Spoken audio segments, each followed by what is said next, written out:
आपण सर्वांनी घ्यायचं आहे। मंत्री महोदयांनी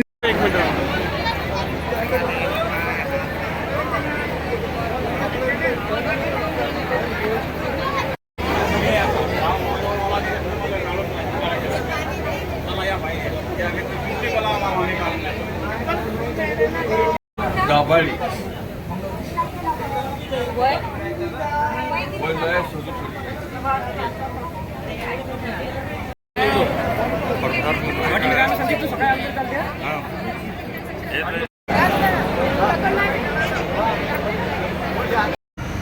आपल्या लोकसभा मतदारसंघाचे लोकप्रिय खासदार आणि आपले केंद्रीय आयुष मंत्री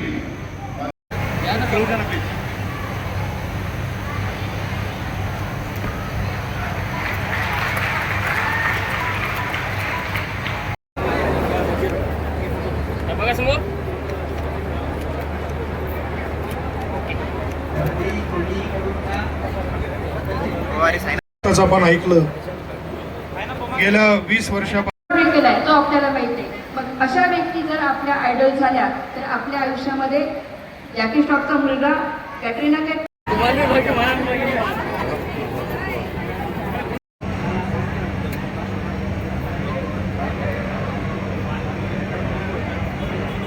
आहे ते सातत्याने प्रयत्नपूर्वक आणि शिकाटीने तिने हे उत्पादन केलं। नेक्स्ट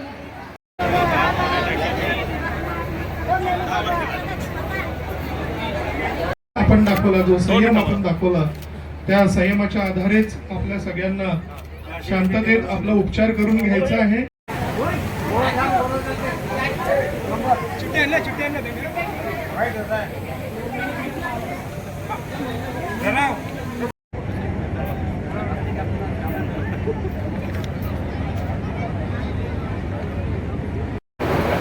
आपले जिल्ह्याचे लाडके खासदार भारत सरकारचे आयुष मंत्री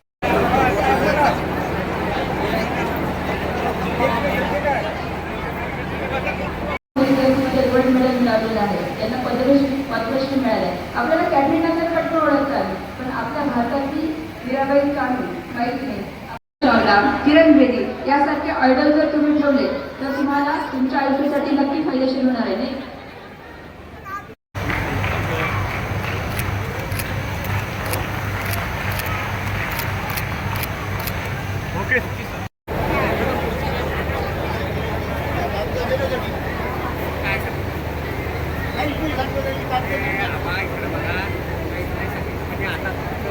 आपल्या जीवनामध्ये लहानपणापासून जर आणल्या तर आपल्या मोठमोठ्या आजारापासून आपण दूर राहू शकतो।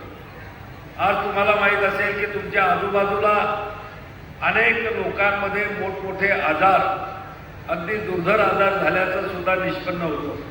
कोणाला कॅन्सर डिटेक्ट होतो, कोणाला हृदयाचा आजार, कोणाला लिव्हर, कोणाला पॅनक्रिया, कोणाला किडनी, असे मोठमोठे आजार की ज्याला लाखो रुपये दवाखान्यामध्ये खर्च करावे लागतात आणि एवढं खर्च करूनही तो आजार दुरुस्त होण्याची किंवा आणखीन आयुष्य मिळण्याची काही खात्री नसते। म्हणून आपण जर सुरुवातीपासून काही गोष्टी आपल्या जीवनामध्ये सहजपणानं जर आपण अवलंबल्या, स्वीकारल्या तर या मोठमोठ्या आजारापासून आपण कायमचे दूर राहू शकतो। आज आपण तुम्ही पहा, आज आपलं जे खानपान आहे की लहान मुलं विशेष करून पिझ्झा असेल, बर्गर असेल, चॉकलेट असेल किंवा रस्त्यावरचं हॉटेलिंगमधलं तेल वगैरे जे काही तेलकट पदार्थ ज्याला आपण म्हणतो त्याचा वापर लहान मुलांमध्ये मोठ्या प्रमाणामध्ये वाढलेला आणि त्याच्यामुळं लहान मुलांमध्ये वेगवेगळे आजार अगदी लहानपणापासून दिसायला लागलेले।